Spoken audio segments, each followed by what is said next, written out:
we were going to have to play extremely well to beat them. They are Coach Brown's teams are always a model of efficiency, not to mention toughness and tenacity and the whole thing. And they're very, very good at executing and being efficient. We knew we were going to have to play well on that. They're a team that their records over the last couple of years show that if they're under 70, if they hold the opponent under 70, they win. We knew we had to get over that. We did. We needed to be at least plus 10 on the free throw line. We were plus 15, so that was big. Getting 4 players in double figures, you got to have balance to beat a team like that, and because the ball's got to move, and they're just too good defensively. If you become a team that's just got 1 or 2 guys that are your main scorers, and we saw that from all the films that we've studied of them. So that was big to have 4 there, and then we wanted to be up. We wanted to be in control of the game at the end. And the biggest thing outside of defensive transition and defensive rebounding was going to be us taking care of the ball. So to have 4 turnovers in the first half, to have only 3 in the second half, to have Yogi play 36 minutes without a turnover, to have James play 34 minutes without a turnover. Rob made some plays. Just things weren't there sometimes for him with the passing, but I mean, he played an outstanding game as well. To play against a team that prides himself on defense and help and length like they do and only have that amount of turnovers is a major step for us.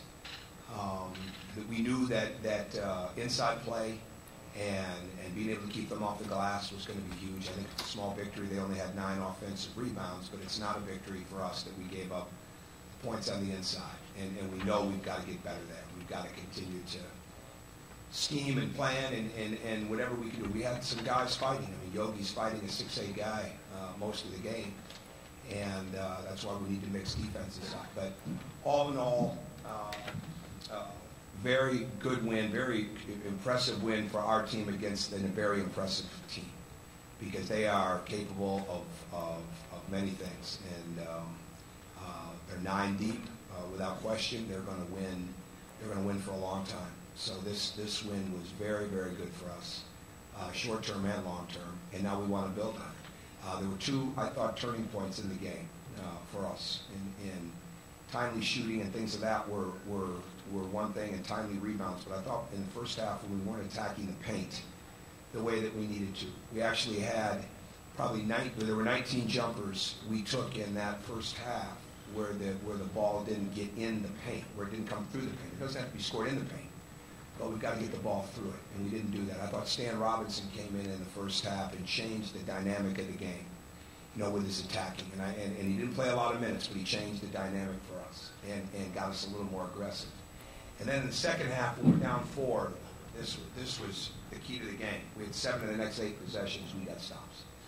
So I'm not even sure what our shooting was. I think that's when we had some of those makes. But bottom line, 7 of 8 possessions down 4 against a really good team, and we got stops. So a lot of stuff for us to build on. Open it up. What's a game like this when you have to make the kind of plays at the end? You got to put it with you. What's it mean to the simple maturation of the team, psychologically, confidence-wise? Oh, I think it. There's no question that it will come back and help you, and you hope that they understand that they can do that all the time. And even the other night against Texas Southern, when we were up, I didn't sub because we wanted to work on running some clock without them really knowing we were running clock. Our own team. Because you don't want a team to start playing not to lose. You want them to continue to attack, look for layups, but at the same time get the ball swung and make the clock your ally. But tonight that was important. Our press offense, moving the ball, looking for actions, and when they're not there, we were really, really strong on what we wanted to do when it got to 15 seconds or when it got to 10 seconds in the game, and we practiced that. It was one of our main points again this afternoon in our walkthrough. So that's all part of the maturity that they've got to go through. So I don't think there's any question that it will help. And it's going to be one of those next time you have it, it's been there, done that for a young team. Because there are a lot of young players on the court putting the game on. First 10 minutes, you were outscored 22-10. Do you think your team was just a little jittery to start the game? No, I don't think the ball was touching the paint. And I think it was we were getting really good shots. It wasn't like we weren't making so. Jittery, I don't know, maybe. I mean, they were open shots, and they were good shots. They just weren't going in. But for us, we have to be on the attack. and on both ends of the court. And the ball's got to get through the paint, through the post some, okay? But it's got to get through the paint. And they make it very, very hard to score in the paint because of the way they block shots and the way they all rally to the ball. The baseline drives are going to be almost unheard of in this game against them because of the way they rally to the ball. They're as good a help team as there is that I've seen. I mean, they're tremendous at help defense for primarily a man-to-man team. Some teams like Louisville are outstanding in their help because of the way they zone. But this team is really, really good at that. So, that's your mom, that's okay. You can take it. Other than that, detention. To me, we got open looks. We just needed to be more aggressive and play through the paint, and that gets everybody going. That gets the energy up. I know you don't want guys obviously taking bad shots, but you started, I think, 1 of 5 in the first half behind the arc, 0 of 4 in the second half. Is this a team that you don't want to be afraid or get gun shot? Exactly. They weren't bad shots. I mean, it's almost like as a coach, you want to say they took a bad shot. Those are shots that just didn't go. And there's a little technique, and there's technique things. James, Max, Yogi. We're constantly trying to not only coach the technique, and it really comes down to reminders. It's not like trying to change anybody's shot, but they're just reminders, and those happen during the game. And I think, sometimes when you shoot it quick, or you don't hold your follow through, or you don't, get your last dribble down on your pull up, and the ball's behind you, little things like that can mess with you. But no, I don't want them to feel fair. That's how we have to play. But the more the ball is moving and the more the ball is coming through the corners, then all of a sudden you start getting back cuts in the second half because we wanted to get the game lifted.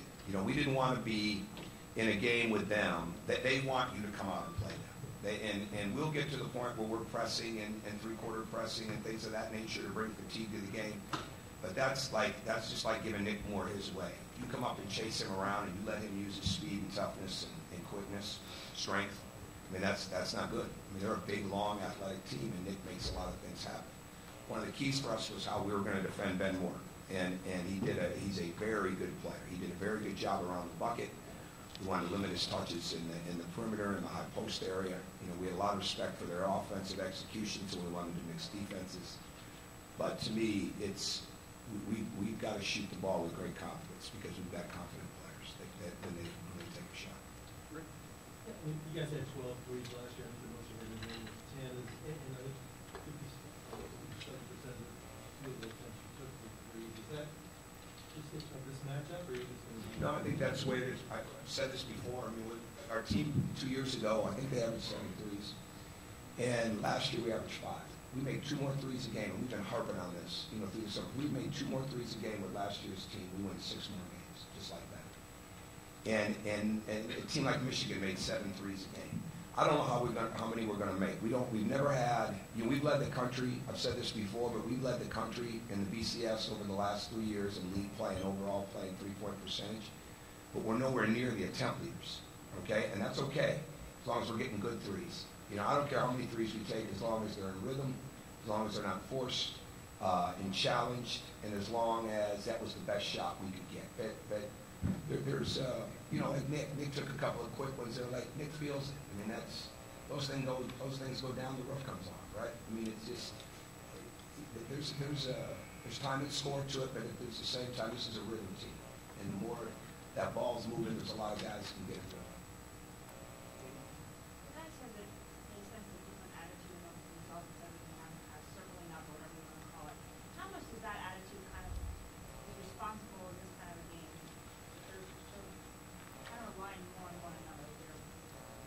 I don't think there's any question that that's a huge part. I mean, you can't plan for everything that they've been through and that they're going through. It's not like we've been through it. I mean, we're still in the midst of it. We're still in the midst of maturing. We're still in the midst of growing up. We don't have a teammate with us that they miss dearly and misses them. And the thing with adversity, you're going to go one of 2 ways with it.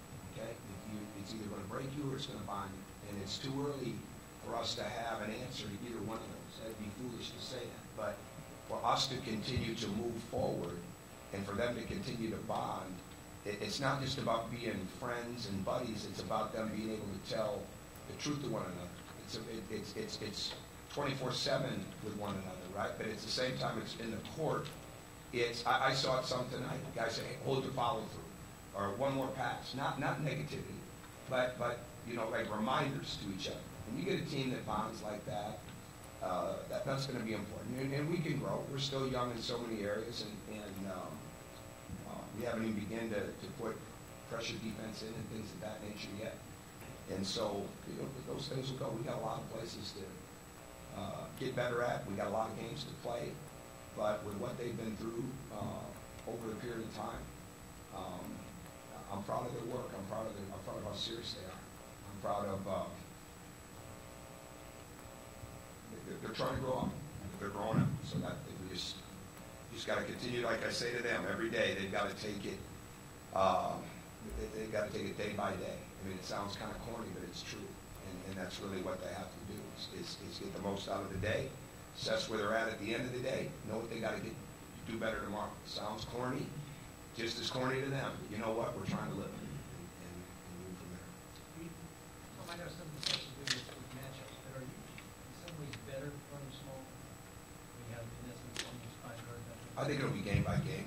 But I mean, we can't. It is what it is. So I thought we did a really good job tonight of trying to get some matchups that we wanted. And they're Hunter did a good job. I think I should have mentioned this. Yogi had 18 deflections. He had 15 in the first half. The last time we had a guy had 15 in the first half was Victor Oladipo. He's the only other guy coach that's had that many in one half. Hunter doesn't get a board, plays a lot of minutes, but he's down there fighting, right? He ends up with 13 deflections. He's active. That's the stuff when you look at Hunter, you can't, as he continues to progress, you can't just look at his numbers. And well, he didn't have any rebounds. So he's down there fighting. So all of a sudden, James comes out of there with 7 boards. Robert comes out of there with 6. Yogi comes out of there with 5. All of a sudden, you got, 18 rebounds out of 3 guys. And for us to be successful, we've got to get guard rebounds. Well, Hunter's down there trying to hold the fort and battle and do that, and sometimes the ball doesn't bounce. But he's continuing to affect the game. In answer to your question, everybody that goes out there should be able to impact the game, affect the game. And I don't know if it has a lot to do with small spacing. Okay, but Troy figured it out. I mean, Troy started scoring down on the baseline, and Troy was so excited to be in the game and trying to make plays. All of a sudden, when he slowed down a little bit, things started to come to him. He makes big defensive plays. I think it's just putting our guys out and making sure that everybody knows that when that ball moves, everybody's going to be rewarded, whether we're small or whether we're medium-sized. I don't think we're going to get big. I guess we'd be medium-sized, right? But it's what it is. Tom, when you signed James, did you know right away he had this green light, or was that something that came from Montreal or preseason or the exhibitions? Or when did you know that this Well, I think he's really smart. He's really, really a smart player, and that's the thing about Robert too. I mean, they're serious-minded, but they're very smart players. And James really wants to be better at everything. He's not the first. He's not going to walk around thinking I'm just a shooter. And we had a good talk the other day about having more of an aggressive mentality to start the game. A scorer's mindset. Now, a scorer's mindset doesn't just mean I'm coming in to score. A shooter's mindset means I'm coming in to shoot. A scorer's mindset, we're coming in to find the plays. And I thought he did a good job of that. And again, to play that game with no turnovers and to have 7 boards, that's pretty impressive. And he holds his follow through. He would even have more points. Literally, he would have had more. And he's trying to be a well-rounded, complete player. And I think when you got guys like that, it's really easy to give them a lot of freedom. And that's important. I think everybody on this team knows or will learn that you don't take advantage of it either. You keep making a simple play. And as long as that simple play results in good shots, even if they don't go in, no problem. Last question, Jeremy. Follow up what you said about Connor. How big was that charge? Oh my goodness, that might have been the loudest the building was all night, and deservedly so. He started the game with the charge. I think 2 of the first 3 possessions were charges, right? Or something like that. He's our leading charge taker in practice. And to me, again, I know everybody asks about Hunter, and all I can tell you is he's getting better, all right, at doing all those little things. And he never took charges a year ago. And you can see him, he still leaves his feet too much right now, And he's trying to block shots when he should just play position, defense, have verticality. But for him to stand there, that was a big-time momentum changer for us. I'm not even sure what the score was, but when the team is excited like that, so we did a really good job with that. Connor's learning how to do all the little things that lead to winning. And if he can continue on that path, he'll improve. That was a monumental play in this game, no doubt. Anybody else? You good? Go ahead, Zach. I guess just the two guys that did play, you came back from the stand and Troy, you talked a little bit. Stan played. Oh, you mean they did play? They did Okay. play. You talked a little bit about them, I guess, in the course of the answers, but how do you think those guys kind of adapted back in on their Well, I think, again, Stan didn't play a lot of minutes, but he went in and he impacted the game because he changed the dynamic of the game, and that's a huge thing. I mean, it's momentum. Momentum is always up for grabs in a game, and it doesn't come down to a starter. It doesn't matter who it is. It doesn't matter who it is. It can come a lot of different ways. And who has momentum the longest and last usually wins a close game. But he came in when we were a little bit more perimeter-oriented and helped us get a little bit more attack-oriented.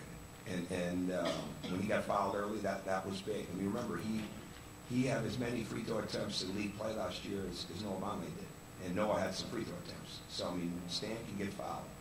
But Troy came in. Troy was going to have a lot of energy. There was no doubt about that. He kept talking about, you have nothing to prove. Just come out here and play.